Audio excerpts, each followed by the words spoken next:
આજે અમારી સોસાયટીમાં કચોરીનો પ્રોગ્રામ છે, તો મેંદાના લોટની કચોરી સરળ રીતે બનાવવાની છે. તો તમને બતાવીશ કે અમે કેવી રીતે બનાવી. જો આવી રીતના તેલ ગરમ થઈ જાય ત્યાં સુધી તેને આપણે આ વરિયાળી છે, ધાણા છે, એને અચકચરા ખાંડી નાખવાના છે અને બસ એ બે વસ્તુ મિક્સ કરવાની છે. અને તેલ આવી જાય એટલે તરત એ જ નાખવાનું છે, બીજું કંઈ નાખવાનું નથી, જીરું કે કોઈ પણ વસ્તુ. ફક્ત આપણે નાખવાની છે વરિયાળી અને ધાણા, આખા ધાણા. બરાબર, એને થોડો આમ હલાવતા રહેવાનું. અને લાલ મરચું નાખવાનું છે, મેઇન વસ્તુ છે લાલ મરચું. તેનાથી સરસ કલર આવે છે અને તીખાશ પણ આવે છે. જો આમ હલાવતા રહેવાનું. અને પછી હવે આપણે નાખશું ચણાનો લોટ. ચણાના લોટનો મસાલો તૈયાર કરવાનો છે. આમ આપણે ખાસ આ કચોરી ચણાના લોટની બનાવવાની છે. અલગ અલગ રીતે ઘણા બનાવે છે, મગની દાળની બનાવે છે, ઘણા બટેટાની બનાવે છે, એવી રીતના અલગ અલગ બની શકે છે. પણ આપણે આજે આ બનાવવાની છે ચણાના લોટની. આ મસાલો આપણે જે ભરેલા શાક બનાવીએ ને તેમાં પણ ઉપયોગમાં આવે છે, એટલે આપણે તેને રાખી પણ શકીએ છીએ. કચોરીનો ઉપયોગ ન કરીએ તો આપણે તેને ભરેલા શાક માટે પણ આવી રીતના જ આ મસાલો બનાવી શકાય છે. એટલે આ એક મસાલો આપણે બે રીતે ઉપયોગ કરી શકીએ છીએ. તો અત્યારે તો આપણે આ કચોરી માટે જ બનાવીએ છીએ. વધારે માણસો છે એટલે વધારે ક્વોન્ટિટી છે. તમે થોડા માણસો હોય તો થોડું બનાવવાનું. અને એમાં હવે જો આ મીઠું નાખવાનું છે. બધું એકી સાથે નથી નાખી દેવાનું, થોડી વારે નાખવાનું છે, એટલે એ વસ્તુ બળી ના જાય અને એને ટેસ્ટ સારો આવે. એટલે જો આવી રીતના સતત પાછું હલાવતું રહેવાનું છે. અને ગેસ ધીરો રાખવાનો છે, કેમ કે વધારે ફૂલ હોય તો તે લોટ બળી જાય છે, એટલા માટે તેને ધીરા તાપે શેકવાની છે.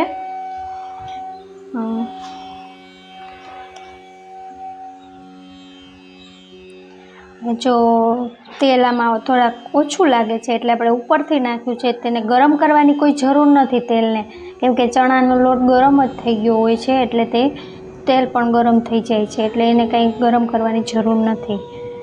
પછી જો આવી રીતના આપણે કેમ મોહનથાળ બનાવીએ એમાં સરસ આમ ઢીલો, એવું જ અત્યારે આ બનાવવાનું છે.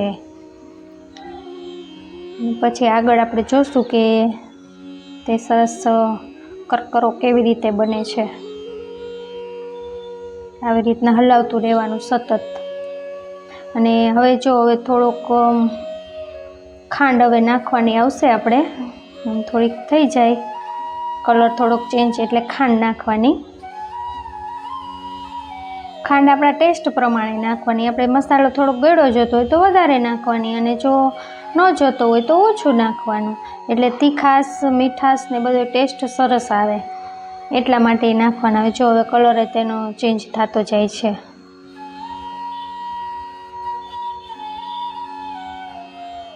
એટલે લોટ આમ વધારે વખત શેકાય તો સારો ટેસ્ટ રહે. અને પાણી પછી જો હવે નાખવાનું.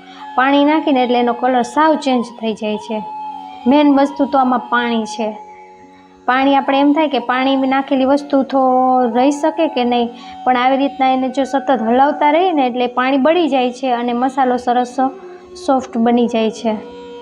જો મસાલો આપણો તૈયાર થઈ ગયો છે. હવે જો એમાં બરાડ નીકળે છે એટલે ઠંડો થવા રાખશું થોડી વાર, પછી આપણે આગળ કરશું એની પ્રોસેસ. મસ્ત બની ગયો છે.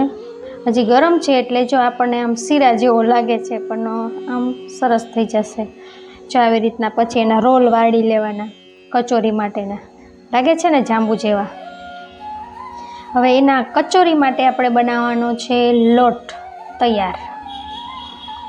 જો આવી રીતના મીઠું એક નાખવાનું છે અને તેલ નાખવાનું છે, બાકી કોઈ વસ્તુ એમાં નાખવાની નથી.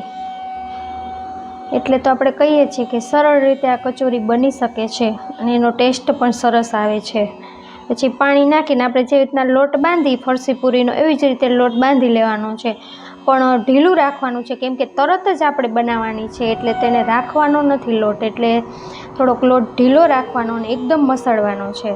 વધારે મસળેલો લોટ હોય તો કચોરી ફાટતી નથી, નહીંતર કચોરી કિનારી ઉપરથી ફાટી જાય છે અને ખુલી જાય. એટલે એકદમ લોટને મસળવાનો અને થોડો કરી અને મસળતું જવાનું અને કચોરીના રોલ બનાવતું જવાનું છે.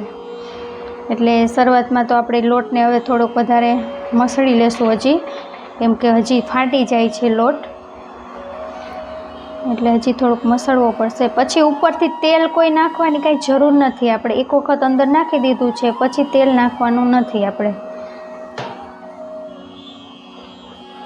જો આ લોટ હવે તૈયાર થાય ત્યાં સુધીમાં તેલ મૂકી દીધું છે અને પછી આવી રીતના ગોળ ગોળ બનાવી લેવાના છે, જો આમ સરસ વાટકા જેવા.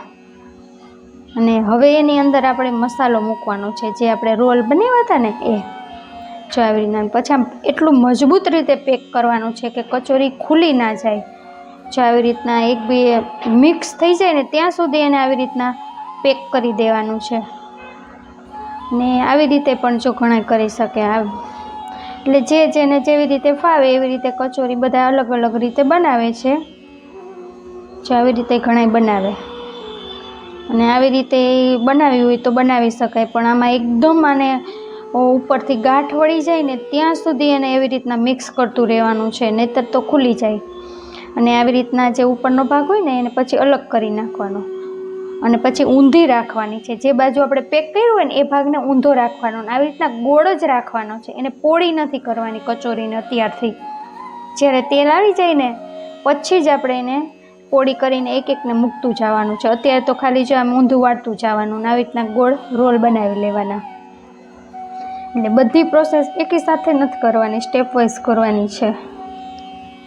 જો હવે એને ફાઇનલી કચોરી તૈયાર થાય છે. જો આવી રીતના એને પોળી કરવાની, જે રોલ વાળેલા હોય ને એને આવી રીતના પોળા કરી દેવાના. કોઈ વેલણ પાટલીની જરૂર નથી પડતી, હાથથી જ આ બધું કરવાનું હોય છે. અને જાડી રાખવાની, કેમ કે અંદર મસાલો હોય છે. જો આવી રીતે ઘણાય કરે છે. અને પછી એને કડાઈમાં સમાઈને એટલી જ કચોરી નાખવાની, પૂરીની જેમ આખી કડાઈ નથી ભરી દેવાની, નહીંતર કચોરી ફૂલાશે નહીં અને એકબીજાને અડેલી રહેશે ને તો એ ફૂલીને સરસ મસ્ત નહીં બને. એટલે જો આવી રીતના પછી એક એકને આવી રીતના કરતું જવાનું અને મૂકતું જવાનું. એકી સાથે બનાવીને નહીં રાખવાની, તો એક કચોરી તમારે ફૂલશે નહીં. ને મેઇન વસ્તુ કચોરીની ફૂલવી જરૂરી છે. જો આવી રીતના ધીરે ધીરે બધી કચોરી ઉપર આવી જશે ને વ્હાઈટ થઈ જશે, તેલમાં અંદર હતી ને એ બધી બહાર આવી જશે. જો અને એના માટે થોડીક આમ જગ્યા કરવાની, એટલે એકબીજાને અડકેલ ના રહીએ. જો આમ ખુલ્લી રહેવી જોઈએ. જો આમાં એક વધારે છે એટલે એકબીજાને અડી જાય છે, ને તો જો આવી રીતના ખુલ્લી સરસ રહીએ ને પછી આવી રીતના ફૂલીને મસ્ત બની જશે. ને કચોરીને એક જ વખત આપણે પલટાવવાની છે, પૂરીની જેમ થોડી થોડી વારે નથી પલટાવવાની. અને આવી રીતના એક એકને જો આવી રીતના પલટાવી દેવાની છે, નહીં તો છે ને પાછી સવડી થઈ જાય. તમે એમ કરવા જાઓ ને તો સવડી થઈ જાય. જો આ થઈ ગઈ ને એમ સવડી થઈ જાય, એટલે એક એકને તમારે ધીરે ધીરે સવડું કરતું જવાનું છે આવી રીતે. ને એકદમ સરસ કલર થાય કચોરીનો. આપણે જે સમોસા બનાવીએ છીએ, ઘૂઘરા બનાવીએ છીએ એના જેવો ત્યાં સુધી રાખવાની છે. બસ આ એકવાર જો હવે એને પલટાવી દીધી, હવે કચોરીને એકેય વખત અડવાનું નથી, ત્યાં સુધી એને પાકવા દેવાની છે. સમોસા જેવો કલર થાય ને ત્યાં સુધી રાખવાની છે.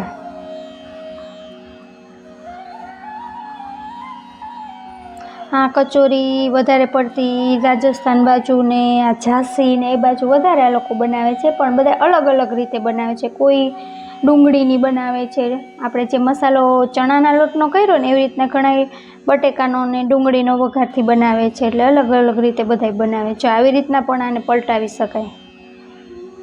હવે મસ્ત કલર દેખાય છે હવે,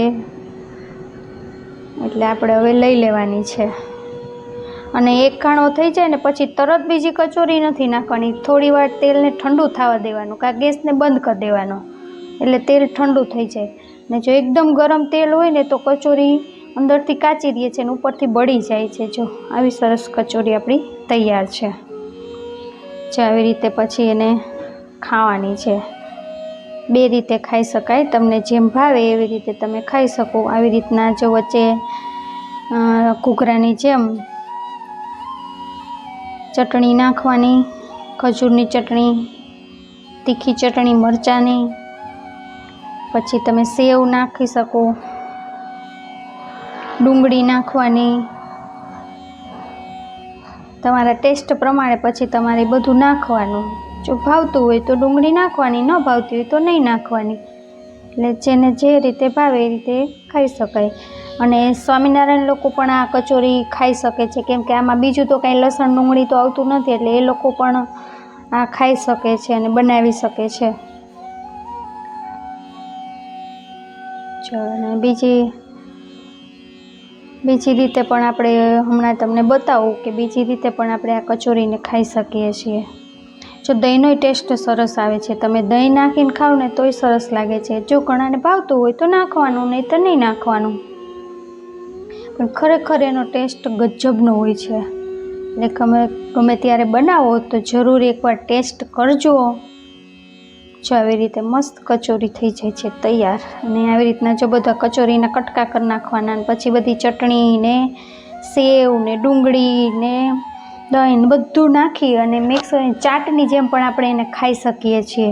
એનો ટેસ્ટ પણ સરસ આવે છે. ઘણા લોકો આવી રીતે પણ ખાય છે. એટલે તમને જેવી રીતે ભાવે એવી રીતે ખાજો.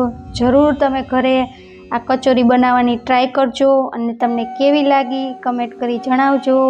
ફરીથી મળીશું.